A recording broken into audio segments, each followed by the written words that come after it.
ग्रहों के मंत्रिमंडल में जो सेनापति ग्रह है यानी कि मंगल, वो कर रहे हैं ट्रांजिट, गोचर। और जो ट्रांजिट होता है प्लैनेट्स का, वो एक बहुत ही ज़्यादा महत्वपूर्ण भूमिका निभाता है हर व्यक्ति की लाइफ में, क्योंकि डायरेक्टली ये जो प्लैनेट्स होते हैं वो आपकी लाइफ को गवर्न करते हैं और उन्हें इम्पैक्ट देते हैं। साथ के साथ एक बहुत ही महत्वपूर्ण प्लैनेट जैसे कि मंगल, वो जब ट्रांजिट करता है तो क्या इम्पैक्ट रहने वाला है इस ट्रांजिट का सभी लोगों पर, सभी राशियों पर, उसको हम डिटेल में आज बात करने वाले हैं। और साथ में कुछ ऐसी खास रेमेडीज दूंगी जो आपको इस ट्रांजिट के समय ज़रूर करनी चाहिए, जिससे आप अपने मंगल यानी कि मार्स को अपने हॉरोस्कोप में और भी ज़्यादा इन्हांस करते हैं। इन्हांस करने की ज़रूरत और भी ज़्यादा पड़ जाती है अगर आपके हॉरोस्कोप में आपका ये जो मार्स है वो डेबिलिएटेड यानी कि नीच का हो या फिर पाप ग्रहों से पीड़ित हो। वैसे तो मंगल खुद ही एक पाप ग्रह है, लेकिन अगर ये ग्रह भी ऐसे ग्रहों की युति में आ जाए जहां से ये और भी ज़्यादा बैडली या मैलेफिक तरीके से इम्पैक्ट हो जाए, तो ऐसे में व्यक्ति की लाइफ को और भी ज़्यादा कठिन बना देता है। मंगल का ये जो गोचर है वो हो रहा है, ट्रांजिट हो रहा है 3 अक्टूबर यानी कि 3 अक्टूबर को शाम को 5:57 यानी कि 5:57 PM पर। और ये जो इनका ट्रांजिट होने वाला है वो कन्या राशि यानी कि वर्गो राशि से तुला राशि में प्रवेश कर रहे हैं, लिब्रा में प्रवेश कर रहे हैं। तो अब कैसा ये रहने वाला है इम्पैक्ट कन्या और लिब्रा पे, और साथ के साथ बाकी राशियों पर भी इस ट्रांजिट का कैसा प्रभाव पड़ने वाला है, उन सभी चीज़ों को आज की इस वीडियो में हम अच्छे से डिस्कस करेंगे। सेनापति ये ग्रह है, लेकिन साथ के साथ ब्लड और आपके ब्लड में जो रेड सेल्स होते हैं उसके कारक भी मंगल ही होते हैं। साथ के साथ आपके जो फाइटिंग स्पिरिट होता है उसको डायरेक्टली गवर्न करता है मार्स, क्योंकि खुद भी एक सेनापति प्लैनेट है। तो ऐसे में अगर आपका मार्स अच्छा पोजीशन हो, अच्छा प्लेस्ड हो, ट्रांजिट में भी आपको लाभ दे रहा हो, किसी तरीके से अच्छी तरीके से इम्पैक्ट कर रहा हो, तो व्यक्ति का जो फाइटिंग स्पिरिट होता है वो हमेशा एट पीक होता है, बहुत ही अच्छा होता है। कोई भी हार्डशिप ऑब्स्टिकल्स को व्यक्ति आसानी से उसे ओवरकम कर लेता है। वहीं अगर ये जो मार्स है वो कहीं ना कहीं थोड़ा कमज़ोर हो जाए, पीड़ित हो जाए, तो ऐसे में व्यक्ति को थोड़ी कठिनाइयाँ फेस करनी पड़ती हैं। वो जल्दी से डीमोटिवेट हो जाते हैं, अपने आप को उस लेवल तक मोटिवेट नहीं कर पाते, अपने अंदर वो जज्बा नहीं ला पाते कि वो किसी ऑब्स्टिकल को अच्छे से कोई अच्छी नीति लगाकर उस ऑब्स्टिकल को ओवरकम कर सकें। ग्रहों के मंत्रिमंडल में मंगल को सेनापति ग्रह माना जाता है और इसीलिए मंगल जो है वो बहुत ही इंपॉर्टेंट रोल प्ले करता है। मेष राशि की अगर हम स्पेसिफिकली बात कर लेते हैं तो तुला राशि में ये जो मंगल का गोचर हो रहा है वो मेष राशि के लिए एक अच्छा इम्पैक्ट डालता हुआ नजर आ रहा है। मंगल मेष राशि जो है यानी कि एरीज जो है उसको गवर्न भी करता है मार्स। तो मार्स जो इतना इंपॉर्टेंट रोल प्ले करता है, वैसे भी वो आपके राशि का स्वामी भी है। तो ऐसे में एरीज पे क्या प्रभाव पड़ने वाला है, तुला राशि का जो गोचर है वो आपके प्रोफेशनल और आपकी जो पर्सनल लाइफ है और उसमें जो रिलेशनशिप्स हैं उसको कहीं ना कहीं आपका जो ध्यान है उसकी तरफ ज़्यादा आकर्षित करता हुआ नज़र आ रहा है। ये एक अच्छा बैलेंस क्रिएट करने में आपको मदद करेगा अपनी वर्क लाइफ और अपनी पर्सनल लाइफ में। तो आप लोगों के लिए कहा जा सकता है कि ये जो समय है वो कुछ अच्छा नज़र आता है, लेकिन साथ के साथ एक चीज़ का आपको ध्यान रखना है, जहाँ पे आप बैलेंस क्रिएट करने की कोशिश तो करेंगे, लेकिन क्योंकि मंगल जो है वो अग्नि तत्व राशि है, कंप्लीटली फायरी राशि है, और ऐसे में एक मैलेफिक प्लैनेट भी है और आपकी राशि को गवर्न करता है और एक सडन ट्रांजिट ले रहा है, एक सडन मूवमेंट ला रहा है।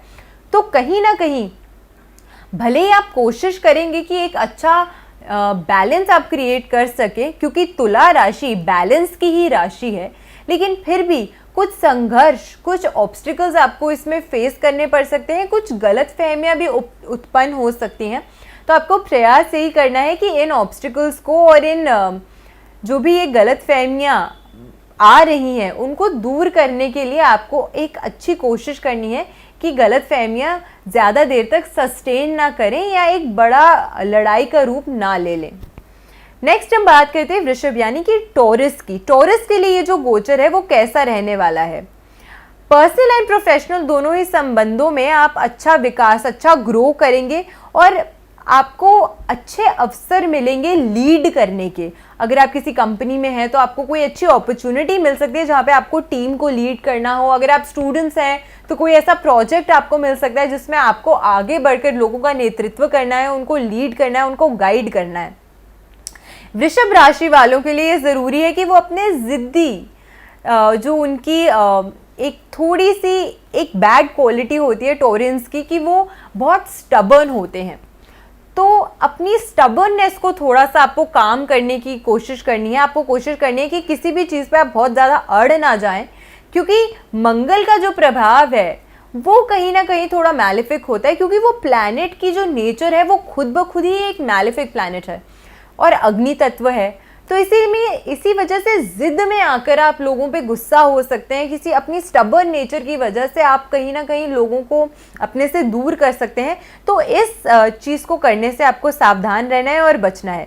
मिथुन राशि की अगर हम बात करते हैं तो इस समय में जेमिनाई, आप लोगों के लिए आप खुद बढ़कर आगे एक अपॉर्चुनिटी ऐसी ढूंढेंगे या आप एक अपॉर्चुनिटी में खुद जंप इन होंगे जहाँ पे कोई ग्रुप एक्टिविटी में आप कुछ हेल्प कर सकते हैं, कुछ कंट्रीब्यूट कर सकते हैं, ग्रुप एक्टिविटी में पार्टिसिपेट करेंगे और यह आपके लिए बहुत ही अच्छा एक अवसर होगा अपनी अच्छी स्किल्स दिखाने का कि कैसे आप दूसरों की कंपनी में भी अच्छा काम करते हैं। और साथ के साथ इसी वजह से लोग आपकी प्रशंसा भी करेंगे और आपको खूब सम्मान भी मिलेगा। साथ के साथ आपको अपनी क्रिएटिव और आर्टिस्टिक स्किल्स जो है उसको इन्हांस करने का एक अच्छा समय ये नज़र आता है। इस दौरान आप अच्छे से अपनी जो स्किल्स हैं उनको इन्हांस करते हुए नज़र आते हैं।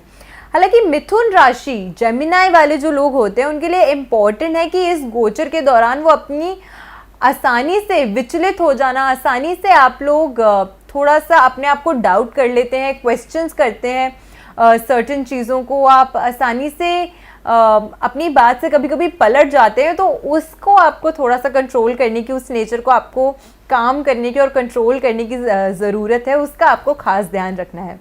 अगली हम बात करते हैं कर्क राशि यानी कि कैंसेरियंस की।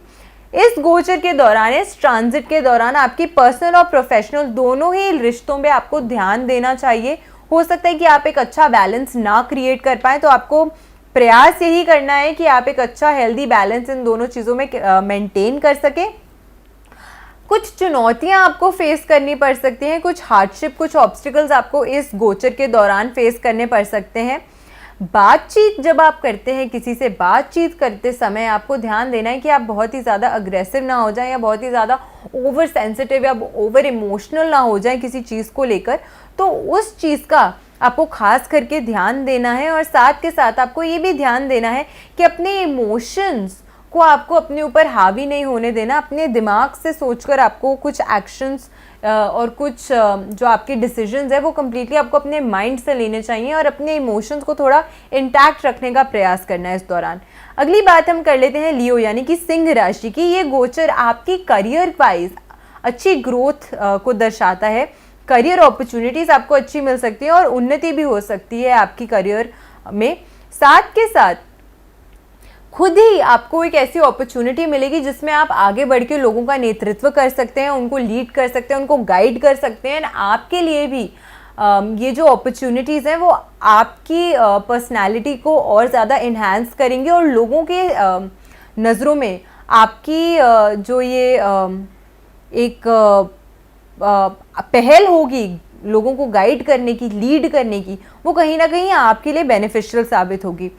आपने अगर कोई अपने लिए गोल सेट किया है तो उस गोल को अचीव करने के लिए आप बहुत प्रयास करेंगे और आप कोई महत्वपूर्ण इंपॉर्टेंट स्टेप भी उठा सकते हैं उस गोल की अकॉम्प्लिशमेंट के लिए। गोचर के समय हालांकि आपको एक चीज़ का ध्यान देना है कि भले ही आप इतनी अच्छे तरीके से फ्लरिश कर रहे हैं, सक्सीड कर रहे हैं, लेकिन आपको ये चीज़ हमेशा ध्यान रखनी है कि आपको ग्राउंडेड रहने का प्रयास करना है, ज़्यादा हवा में नहीं उड़ना। अगर आप बैक टू बैक, कहते हैं ना, बैक टू बैक अगर व्यक्ति सक्सेस देख ले तो कहीं ना कहीं वो उनकी जो बात होती है वो उनके सर पे चढ़ जाती है। तो आपको ये चीज़ करने से बचना है कि कोई भी चीज़, you don't have to let it get to your head. थोड़ा सा ग्राउंडेड रहने का प्रयास कीजिएगा, ये आपके लिए बहुत ही ज़्यादा अच्छा साबित होगा। और अगर आपको लगता है कि कोई भी ऐसी सिचुएशन में आप खुद को पा रहे हैं जहाँ पे आपको लगता है कि कोई इशू है जो बिन मतलब के बढ़ता जा रहा है, तो उसे रिजॉल्व करने का प्रयास कीजिएगा। अपने इमोशंस को थोड़ा साइड रख के अपने दिमाग से उस इशू को रिजॉल्व करने का प्रयास करेंगे तो आप अच्छा रिजल्ट उसमें पा सकेंगे। अगली हम बात करते हैं कन्या यानी कि वर्गो। वर्गो के लिए ये जो गोचर है वो कैसा रहने वाला है? ये जो गोचर है उसमें पॉसिबिलिटी है कि रोमांटिक रिलेशनशिप्स की तरफ आपका जो ध्यान है वो ज़्यादा आकर्षित हो। तो आपको कोशिश करनी है कि भले ही आप रोमांटिक रिलेशनशिप्स की तरफ बढ़ रहे हैं, लेकिन फिर भी अपनी वर्क लाइफ और प्रोफेशनल लाइफ को बैलेंस करते हुए चलिएगा। ये नहीं कि आपका सारा ध्यान सिर्फ आपकी रिलेशनशिप्स की तरफ ही है। आपको एक अच्छा बैलेंस क्रिएट करने का प्रयास करना चाहिए। गोचर में कुछ चुनौतियां भी आपको फेस करनी पड़ सकती हैं, क्यों रिश्तों में कुछ टकराव हो सकता है कि एक जगह आप किसी को खुश कर रहे हैं पर वहीं पे दूसरा कोई व्यक्ति है जो आपके ज़िंदगी में इम्पॉर्टेंट है, ख़ास है, लेकिन वो आपके किसी एक्शन की वजह से हर्ट हो रहा है जिसकी वजह से आपके रिलेशन उनसे बिगड़ सकते हैं। तो इसका आपको खास करके ध्यान रखना है।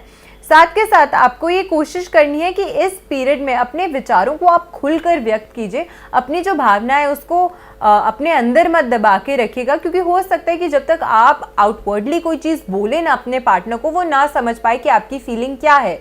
तो अगर आपको ऐसा लगता है कि आपके पार्टनर आपकी फीलिंग को समझ नहीं पा रहे हैं, तो आउटवर्डली उसे थोड़ा सा बोल के अपनी फीलिंग्स को आप जताइए, ताकि आपके पार्टनर बेहतर तरीके से आपको समझ सकें। लेकिन अब मैं आपके साथ कुछ उपाय, कुछ रेमेडीज शेयर कर रही हूँ जो आपको ज़रूर करने हैं इस ट्रांजिट के दौरान।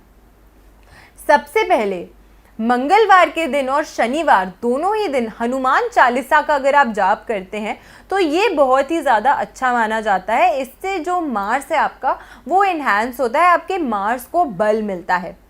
अगली चीज़ जो आपको करनी चाहिए वो ये है कि हनुमान मंदिर में ट्यूसडे के दिन अगर आप चमेली का तेल अर्पित करते हैं, तो अगर आपको लगता है कि कोई भी ऑब्स्टिकल्स और हर्डल्स आप फेस कर रहे हैं और आप उनसे ओवरकम नहीं हो पा रहे हैं, आपका फाइटिंग स्पिरिट कहीं कमज़ोर हो रहा है या आपको उस तरीके की हेल्प नहीं मिल पा रही जैसा आपको चाहिए, तो ऐसे में ये रेमेडी जो है वो बहुत ही ज़्यादा बेनिफिशियल साबित होती है। अगली चीज़ ये है कि मंगल जो है वो आपके भाई बहनों के भी कारक हैं। तो ऐसे में आपको हमेशा ये प्रयास करना चाहिए, स्पेशली इस ट्रांजिट के दौरान, कि आप अपने भाई बहनों के साथ एक अच्छा रिलेशनशिप डेवलप करने की कोशिश करें और किसी भी तरीके से उनको परेशान ना करें या उन पर कोई दबदबा ना बनाएं।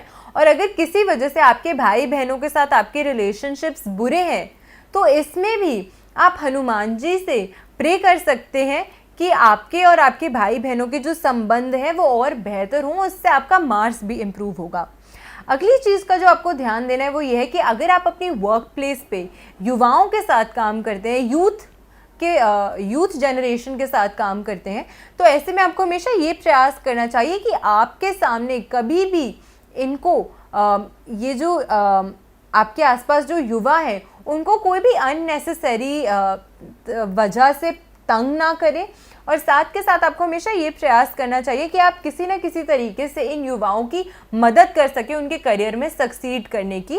और अगर आपकी वो नेचर है थोड़ी सी कि आप थोड़े से डोमिनेटिंग है और आप हमेशा इन युवाओं पे दबदबा बना के रखते हैं, तो आपको इस नेचर को कंट्रोल करना चाहिए। इससे आपका जो मार्स है वो अच्छा होता है, इन्हांस होता है। आशा करती हूँ आपको आज की वीडियो अच्छी लगी हो तो अपने फ्रेंड्स एंड फैमिली के साथ वीडियो को शेयर ज़रूर कीजिएगा, मेरे चैनल को ज़रूर सब्सक्राइब कीजिएगा और अपना प्यार ऐसे ही मेरे चैनल तक पहुँचाते रहिएगा। ऐसी ही अच्छी बेनिफिशियल वीडियोस के साथ फिर से हाजिर होंगी इसी चैनल पे, not only from the field of astrology but numerology, vastu, इन सभी से रिलेटेड भी अच्छी इन्फॉर्मेशनल वीडियोज़ मैं हमेशा अपने चैनल पर शेयर करती रहती हूँ। तो ऐसे ही अपना प्यार मेरे चैनल तक पहुँचाते रहिएगा और मेरे चैनल से जुड़े रहिएगा। नमस्कार।